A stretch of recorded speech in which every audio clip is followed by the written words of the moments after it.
ପିଲାମାନେ ଆମେ ଆଜି ପ୍ରଥମ ଶ୍ରେଣୀ ହସଖେଳ ବହିର ପାଠ 17 ଗୋଟିଏ ନେଉଳର ଘର ତୋଳା ଗୀତଟିକୁ ପଢ଼ିବା।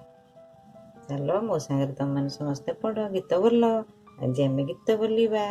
ଗୀତଟିର ନାଁ ହେଲା ନେଉଳର ଘର ତୋଳା। ଚାଲ ସମସ୍ତେ ବୋଲ, ଏକା ସ୍ୱରରେ ମୋ ସାଙ୍ଗରେ ବୋଲ। ହାତ ତଳେ ହାତ ମାରି ମାରି ପଢ଼। ବୋଲ, ଆରମ୍ଭ କର।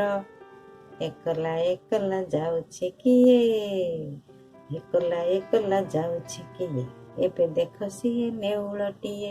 ଏକଲା ଏକଲା ଯାଉଛି କିଏ, ଏବେ ଦେଖ ସିଏ ନେଉଳଟିଏ। 2.5 କିଲୋର ଶେଉଳ, 2.5 କିଲୋର ଶେଉଳ, ହାତେ ଧରି ଚାଲେ ନେଉଳ, ହାତେ ଧରି ଚାଲେ ନେଉଳ। 2.5 କିଲୋର ଶେଉଳ, ହାତେ ଧରି ଚାଲେ ନେଉଳ।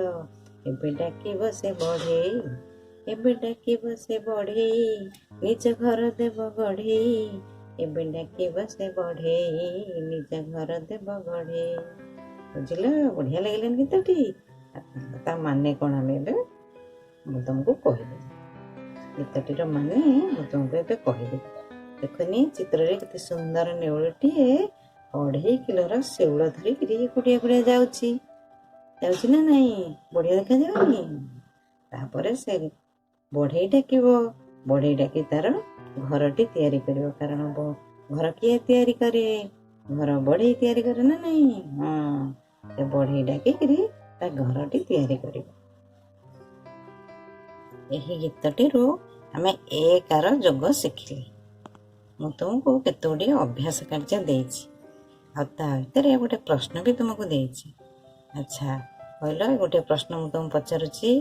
ନେଉଳ ହାତରେ କ'ଣ ଧରି ଚାଲିଥିଲା? ତାର ଉତ୍ତର ହେଲା, ନେଉଳ ହାତରେ 2.5 କିଲୋର ଶେଉଳ ଧରି ଚାଲିଥିଲା। ମୁଁ ତଳେ ଗୋଟିଏ ଚିତ୍ର କରିଛି, ଦେଖ କେତେ ମୟୂର ଚିତ୍ରଟି କେତେ ସୁନ୍ଦର ହେଇଛି। ମୁଁ ତାର ଲାଞ୍ଜରେ ସବୁ ଏକାର ଲେଖିଛି। ଦ ଏକାରେ ଦେ, ତାବିଶ ଏକାରେ ସେ, ନ ଏକାରେ ନେ, ଆଉ ତା ମଝି ପକ୍ଷୀରେ ଓ ଲେଖିଛି, ଆଉ ତାର ଥଣ୍ଟ ପାଖରେ ଳ ଲେଖିଛି। ତମେ ଗୋଟିଏ ଅକ୍ଷରକୁ ତା ଲାଞ୍ଜରୁ ନେବ, ତା ପକ୍ଷରୁ ଗୋଟେ ଅକ୍ଷର ନେବ, ତା ଥଣ୍ଟ ପାଖରୁ ଗୋଟେ ଅକ୍ଷର ନେବ, ତାପରେ ଗୋଟିଏ ଶବ୍ଦ ଲେଖିବ। ମୁଁ ତୁମକୁ ଗୋଟିଏ ଶବ୍ଦ ଲେଖିକିରି ତମକୁ ଏଠି ଲେଖିକିରି ଏଇ ଶୂନ୍ୟ ସ୍ଥାନରେ ଦେଖେଇଛି। ଦେଖ, ମୁଁ ନେଲି ଦ ଏକାରେ ଦେ ଓ ଳ, ଶବ୍ଦଟି ହେଲା ଦେଉଳ। ତମେ ସେମିତି ତମକୁ ଆଉ ଯୋଡ଼ିଏ କାମ ଦେଲି, ଆଉ 2ଟି ଘର ମଧ୍ୟ ଫାଙ୍କା ରଖିଛି। ତୁମେମାନେ ଏଥିରୁ ଅକ୍ଷର ନେଇ ଏଠି ଶବ୍ଦ 2ଟି ଗଢ଼ିକି ଲେଖିବ। ପିଲାମାନେ, ନେଉଳର ଘର ତୋଳା ଗୀତଟି ତୁମକୁ ନିଶ୍ଚିତ ଭଲ ଲାଗିଥିବ। ଏହି ଗୀତଟିକୁ ମୁଖସ୍ଥ କରି ସମସ୍ତେ ବୋଲିବେ।